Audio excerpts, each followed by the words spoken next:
सांगली शहरातील संजयनगर परिसरातील अभयनगर भागात येथे गुरुवारी घडलेल्या थरारक गोळीबाराच्या घटनेनं संपूर्ण शहर हादरलंय। 4 ते 5 हल्लेखोरांनी घरात घुसून 13 वर्षीय वेदांत मारुती बंडगरची गोळ्या झाडून निर्घृण हत्या केली। या घटनेमुळे परिसरात भीतीचं वातावरण पसरलं असून नागरिकांमध्ये संताप व्यक्त होतोय। मिळालेल्या प्राथमिक माहितीनुसार वेदांत बंडगर हा स्थानिक हमाल नेत्याचा नातू होता। 5 जणांच्या टोळीचा घरात घुसून गोळीबार।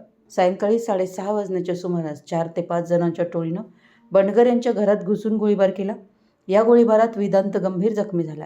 त्याला तातडीनं उपचारासाठी रुग्णालयात हलवण्यात आलं, मात्र उपचारापूर्वीच त्याचा मृत्यू झाल्याचं डॉक्टरांनी घोषित केलं।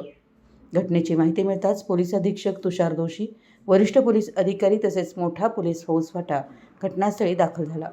पोलिसांनी परिसराची नाकेबंदी करून हल्लेखोरांचा शोध सुरू केलाय। घटनास्थळावरून महत्त्वाचे पुरावे गोळा करण्यात येत असून CCTV फुटेजची तपासणी सुरू आहे। माथाडी कामगारांमधील जुन्या वादातून घटना घडली। प्राथमिक तपासात माथाडी कामगारांमधील जुन्या वादातून ही घटना घडल्याचा संशय पोलिसांनी व्यक्त केला आहे।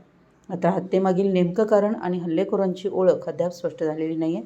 या प्रकरणाचा सर्व बाजूंनी तपास सुरू असून आरोपींना लवकरच अटक करण्यात येईल असा विश्वास पोलिसांनी व्यक्त केला आहे।